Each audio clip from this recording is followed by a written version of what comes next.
Hukuman mati dijatuhkan Pengadilan Tinggi Bandung, Jawa Barat kepada Heri Wirawan, pemerkosa 13 santriwati. Heri juga harus membayar restitusi kepada para korban Rp331 juta. Banyak yang memberi apresiasi atas putusan ini, tapi ada juga yang menilai bahwa ini bukan hukuman yang tepat untuk pelaku kejahatan seksual. Dan pertanyaan berikutnya, bagaimana dengan pelaku kejahatan seksual lain yang bisa jadi tidak terekspos kasusnya sebesar ini? Kita bahas bersama narasumber Ketua Komnas HAM RI, Ahmad Taufan Damanik. Pak Taufan, selamat sore. Selamat sore, selamat malam ini di Jayapura. Oh, sudah di Jayapura sudah malam. Terima kasih Pak Taufan atas waktu Anda malam ini. Dan juga ada pakar hukum pidana Universitas Indonesia, Bapak Ahyar Salmi. Pak Ahyar, selamat malam. Selamat malam. Terima kasih. Selamat malam Pak Taufan. Ya, terima kasih waktunya Bapak-Bapak pada hari ini. Saya ke Pak Taufan dulu. Pak Taufan, bagaimana stance Komnas HAM atas putusan ini? Ya, kita tentu saja harus menghormati ya putusan pengadilan sebagai satu institusi resmi yang memang diatur dalam sistem hukum kita, gitu. Tetapi sebagaimana lembaga kami katakan sejak awal, tidak hanya untuk kasus ini ya, tapi untuk seluruh kasus yang berkaitan dengan hukuman mati, sikap Komnas HAM jelas. Sebagai lembaga negara di bidang hak asasi manusia, kami selalu menyampaikan bahwa dalam standar hak asasi manusia yang universal, hukuman mati itu sudah diabolisi. Banyak negara yang sekarang sudah menghapuskan hukuman mati, hanya tinggal sedikit negara termasuk Indonesia. Tetapi kalau kita lihat roadmap pemidanaan di Indonesia, sebetulnya kita pelan-pelan bertahap-tahap sedang masuk kepada langkah-langkah untuk menuju abolisi. KUHP kita kan meskipun masih ada pasal hukuman mati, tetapi tidak serta-merta diberikan waktu tertentu misalnya untuk asesmen, penilaian apakah terpidana matinya mengalami perubahan perilaku atau pertobatan misalnya atau tidak misalnya. Kalau iya, maka kemudian dia diturunkan hukumannya menjadi hukuman seumur hidup atau yang di bawah itu. Jadi ada langkah-langkah begitu, karenanya kami ingin nanti ya kalau misalnya pengacara atau terpidana ini ya, mengajukan kasasi, kita berharap hakim kasasi memberikan pertimbangan-pertimbangan berdasarkan nilai-nilai universal asasi manusia. Konstitusi kita juga pasal 28 ayat I ayat 1 itu juga menghormati hak hidup dari setiap orang ya. Dan tidak bisa dikurangi, jadi termasuk hak asasi yang absolut, tidak bisa dikurangi dalam kondisi atau situasi apapun itu. Itu saya kira komentar kami, tetapi sekali lagi kami harus menghormati, kita semua rakyat Indonesia harus menghormati keputusan pengadilan. Karena itulah keputusan dari institusi resmi dalam proses peradilan yang diatur oleh sistem hukum kita. Kami juga menghormati sekali ya restitusi itu, walau kami sebetulnya sangat berharap itu menjadi tanggung jawab juga tanggung jawab negara gitu ya. Jadi tidak hanya pelaku dalam hal ini saudara Heri Wirawan, tapi juga tanggung jawab negara. Ada yang bagus juga tentang pelibatan dari tanggung jawab pemerintah daerah ya untuk mengurusi masa depan dari korban maupun bayi-bayi dari korban ini. Itu saya kira keputusan yang juga kita harus hormati, apresiasi bahkan karena ini terobosan-terobosan dalam sistem pidana kita. Oke. Berikutnya ke Pak Ahyar. Pak Ahyar, tapi bagaimanapun juga apakah ini hukuman tertinggi yang dijatuhkan kepada predator seksual di Indonesia sejauh ini, Pak Ahyar? Iya, yang sepengetahuan saya baru ini kasus yang pertama ya tentang hukuman mati. Seperti dikatakan tadi, pro dan kontra. Pastilah saya berbeda dengan Pak Taufan. Beliau mengatakan tidak tepat, menurut saya ini sangat tepat. Sangat memenuhi pasal 81 Undang-Undang tentang perlindungan sistem peradilan pidana kita. Itu sangat memenuhi unsur-unsur yang ada di sana. Nah, inilah persoalan tadi ada abolisi itu menurut saya adalah tidak tepat apa yang beliau ungkapkan di situ. Bahkan undang-undang kita selalu memproduk, ini salah satu yang terakhir memproduk hukuman mati ini masalah pemerkosaan terhadap anak ini tadi. Karena dahulu kan banyak yang sangat memiris tidak bisa dipidana mati, tetap ada. Nah, ini kalau bicara abolisi de facto, ini ada teori dari Prof. Saitafi, ini disertasi beliau. Di Indonesia dikatakan pidana mati tidak dilaksanakan. Nah, padahal setelah itu dilaksanakan kasus Hengki Tupanawayal pada tahun 80-an, kemudian Husni Kasdut. Jadi kita, menurut saya, inilah kita ini kan negara merdeka. Kita mempunyai hak sendiri untuk mengatur hukum kita. Tidak perlu kita tunduk terhadap negara yang lain.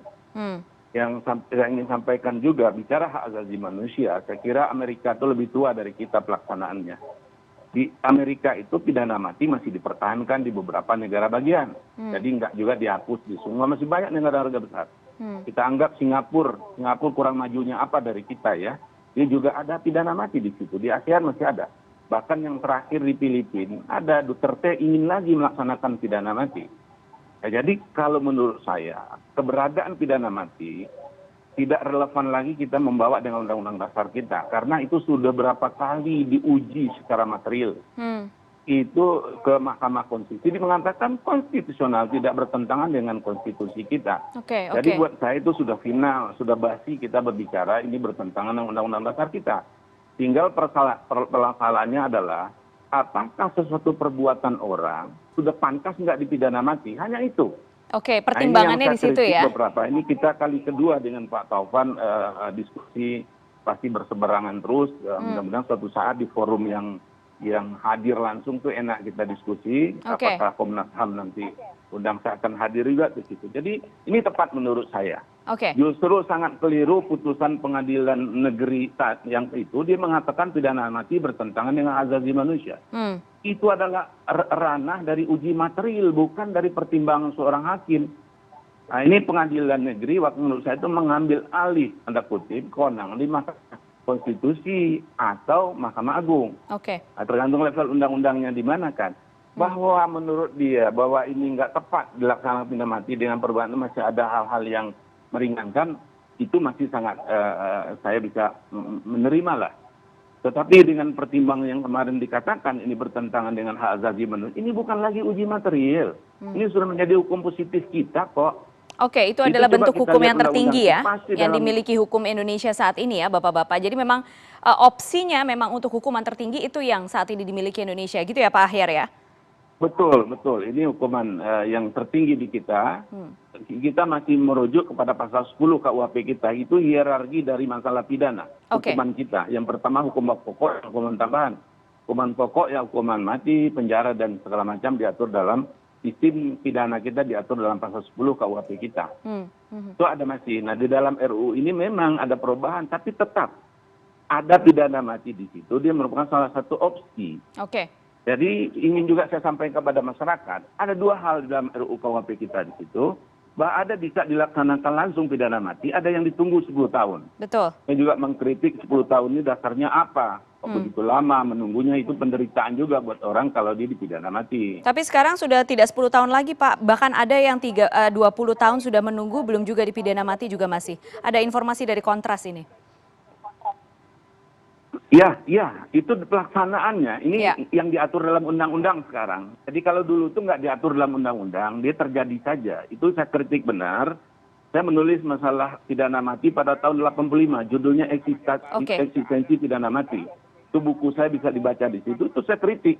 Itu penderitaan tersendiri buat orang itu.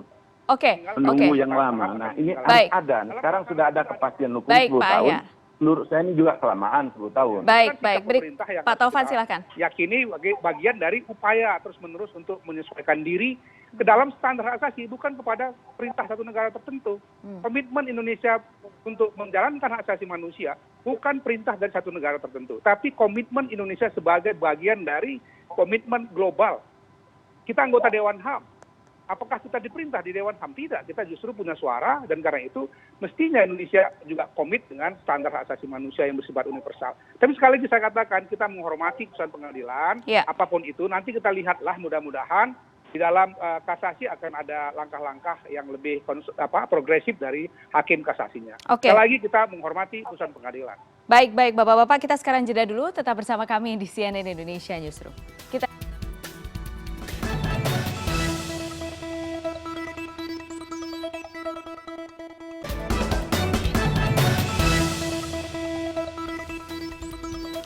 Anda kembali di CNN Indonesia Newsroom. Kami masih membahas soal hukuman pidana mati yang diputuskan oleh Pengadilan Tinggi Bandung kepada terdakwa Heri Wirawan, pemerkosa 13 santriwati. Ada dua narasumber yang masih bergabung bersama saya, adalah Ketua Komnas HAM RI Ahmad Taufan Damanik dan juga pakar hukum pidana UI Ahyar Salmi. Saya ke Pak Taufan terlebih dahulu. Pak Taufan, bagaimanapun kita tahu sekarang Indonesia memang masih belum menghapus hukuman mati ini. Tapi kemudian juga sudah meratifikasi beberapa konvensi hak asasi PBB. Tapi bagaimana sekarang memberikan pertimbangan yang paling tepat untuk menerapkan hukuman ini? Apakah itu juga pernah atau mungkin sedang dikaji oleh Komnas HAM? Iya, kita sudah beberapa kali menyampaikan pandangan kita, pertama ketika penyusunan RKUHP. Jadi pandangan-pandangan itu sudah kami sampaikan. Tetapi sekali lagi kami memang menyadari tidak mudah bagi pemerintah Indonesia untuk segera melakukan proses abolisi. Jadi ada tahapan-tahapan ke arah itu. Yang kita harapkan dari pemerintah adalah langkah yang konsisten. Jadi tidak lagi tiba-tiba menghasilkan satu perundang-undangan yang justru tidak searah atau selaras dengan langkah-langkah atau tahapan-tahapan menuju abolisi yang mungkin saja 20 atau 30 tahun ke depan, tapi harus disiapkan sejak sekarang. Karena itu merupakan bagian dari komitmen Indonesia sebagai anggota PBB, sebagai anggota Dewan Hak Asasi Manusia. Dan ini sekarang akan running lagi untuk menjadi calon anggota Dewan HAM. Saya kira itu ya, tetapi khusus untuk kasus Heri Wirawan ini kita menghormati apapun putusan pengadilan karena pengadilan punya otonomi, independensi untuk memutuskan segala sesuatu. Hanya harapan kami mungkin nanti di kasasi bisa ada pertimbangan-pertimbangan yang menyangkut hak asasi manusia. Lebih jauh fokus Komnas HAM sekarang justru adalah fokus kepada korban ya. Restitusi yang tadi kami katakan ya sudah divonis itu, ya sudah diputuskan itu menurut kami tidak mencukupi. Harus ada tanggung jawab negara. Juga dalam tahap rehabilitasi, pertolongan kepada korban dan juga kepada bayi-bayi yang dilahirkan dari proses perkosaan ini. Kami juga concern ke soal itu dan kita mendorong semua pihak untuk berperan serta. Termasuk juga masyarakat umum ya yang kadang-kadang memberikan label stigma kepada korban-korban kekerasan seksual sehingga mereka mengalami persoalan yang lebih serius dari persoalan yang utama tadi dalam arti sebagai korban perkosaan. Oke, karena Anda sudah membahas soal korban, saya ke Pak Ahyar juga berkaitan dengan korban. Apakah betul hukum di Indonesia ini masih tidak berpihak kepada korban pemerkosaan? Jadi memang hanya fokus kepada pelaku saja, tapi tidak melihat korban, jadi tidak memberikan kompensasi yang tepat, yang maksimal kepada korban. Iya, terima kasih. Justru sebetulnya kita kan hukum acara kita masih kuhap ya sampai saat sekarang. Kita tuh lebih memihak melindungi tanda kutip itu adalah pelaku, belum korban. Pelaku yang kita lindungi. Maka ini teman-teman di Komnas HAM kan lebih banyak ini mengatakan jangan dihukum mati, yang dilihat adalah si korban dilupakan, si pelaku. Ini memang di dalam kuhap kita itu pelaku. Lihat aja hak pelaku begitu banyak ada di situ. Korban itu paling ada ganti rugi. Salah satu untuk dikembalikan hak dia kalau ada kesalahan. Nah, itu nggak kita salahkan juga karena baru tentang viktimologi, ilmu tentang korban kejahatan tindak pidana berkembang di kita sekitar di pertengahan tahun 80-85. Saya ikut juga dengan Proseta, Dr. Arief Gausita itu dikatakan Bapak perlindungan korban. Nah, LPSK kan juga belakangan baru kita ada. Baru kita memperhatikan korban. Selama ini kita melihat si pelaku yang banyak dilindungi. Dia bisa 24 jam ketemu dengan ini, bisa begini, bisa gitu. Korban bagaimana? Kurang kita perhatikan. Saya setuju dengan Pak Taufan. Negara lebih banyak juga memperhatikan korban ini tadi. Dia bagaimana masa depannya. Tetapi saya sangat tidak setuju dengan putusan Pengadilan Negeri Bandung kemarin itu. Itu namanya uang restitusi itu dibebankan kepada negara. Yang melaku siapa di dalam pidana, yang diminta bertanggung jawab adalah pelaku, subjeknya. Dia yang harus bertanggung jawab terhadap tindak pidana yang dilakukan. Lain halnya apabila dia nggak mampu, misalnya dibuat alternatif gitu, maka ditanggung oleh negara. Nah, itu sih masih agak masuk akal lah. Jangan sampai orang nanti enak-enak dia melakukan memperkosa orang, negara yang bayar. rakyat yang bayar. Wah, itu kan enak banget dia. Oke. Udah benar putusan pengadilan tinggi saat sekarang itu membebankan kepada yang bersangkutan. Nah, sekiranya kalau yang bersangkutan tidak mampu, nah disinilah mungkin peranan negara menurut saya di situ. Itu tapi belum ada di Undang-Undang LPSK Iya, kita. iya. Harus kita robah lagi Undang-Undang LPSK kita. Oke. Jadi kalau sekarang Pak Ahyar, yang harus masyarakat kawal ini apa untuk memastikan korban mendapatkan penggantian yang paling tepat dari apa yang dilakukan oleh Heri Wirawan ini? Iya, menurut saya nggak tahu ya, apakah negara sudah menyita nggak aset-aset dari Heri Wirawan? Jangan sampai nanti itu berpindah LPSK sudah tangan. menghitung, iya betul. LPSK sudah Iya, menghitung karena aset-aset ini kan tersebut. jaminannya di situ. Iya. Karena harta benda seseorang prinsipnya jaminan bagi tanggung jawab dia. Nah, ini yang harus segera menurut saya disita itu. Itu yang harus diawasi. Jangan nanti beralih tangan di sana, kita nggak ketahuan. Gigit jari juga yang 13 yang korban ini, menurut saya dia ini adalah mati sebelum meninggal nih, mereka yang 13 orang ini. Oke. Udah mati sebelum meninggal. Oke, baik. Pak Taufan, terakhir dari Anda, apa yang saat ini akan dilakukan Komnas HAM, terutama kita sekarang membahas fokusnya kepada korban? Ya, yang pertama jelas kami mendorong supaya RUU TPKS itu segera diketok palu. Karena di dalam RUU TPKS itu jelas itu ada banyak pasal-pasal yang menyangkut perlindungan terhadap korban. Nah, tadi saya nggak putus pendapat ya kalau dikatakan bahwa yang melakukan kejahatan kan korban, pelaku ya, dalam hal ini Heri Wirawan. Dalam konsep hak asasi manusia, di sini juga ada unsur kelalaian negara. Jadi negara dalam hal ini dianggap melakukan satu kesalahan, pelanggaran hak asasi yang kita sebut sebagai by omission. Bayangkan ini di banyak institusi ya. Kami juga menangani beberapa kasus, tidak hanya di institusi pesantren, tapi juga di institusi agama non-Islam misalnya. Itu terjadi, artinya ada kelalaian negara. Itu negara wajib melakukan dikenakan beban untuk membiayai restitusi. Apalagi kalau kemudian pelaku ini hanya punya uang tadi 300 jutaan ya. Untuk 12 korban dengan masa depan mereka yang masih panjang, punya bayi dan macam-macam, saya kira itu tidak mencukupi dan sangat tidak manusiawi. Jadi saya sekali lagi katakan, Komnas sangat concern dengan soal korban, karena itu kita mendukung RUU TPKS itu disahkan dan juga tentu kasus Heri Wirawan harus ada langkah maju. Meskipun tidak diputuskan oleh pengadilan misalnya, apa salahnya negara mengambil peran untuk menunjukkan ya komitmen mereka melindungi korban-korban perkosaan, dalam hal ini anak-anak di bawah umur dan bayi-bayi mereka. Pemerintah Jawa Barat juga harus bertanggung jawab untuk itu. Yang lebih jauh tentu saja memperbaiki sistemnya. Bayangkan ini kejadian di berbagai tempat loh, bukan hanya kasus Heri Wirawan. Kami mencatat beberapa kasus lain, tetapi lagi-lagi tidak ada upaya untuk mengubah sistem, ya. Sehingga kemudian anak-anak di dalam institusi pendidikan keagamaan itu rentan untuk mendapatkan kekerasan seksual. Sekali lagi, bukan hanya Heri Wirawan kasus yang ada di Indonesia, tapi banyak lagi, dan juga bukan hanya kepada institusi pesantren, tapi juga institusi agama-agama yang lain.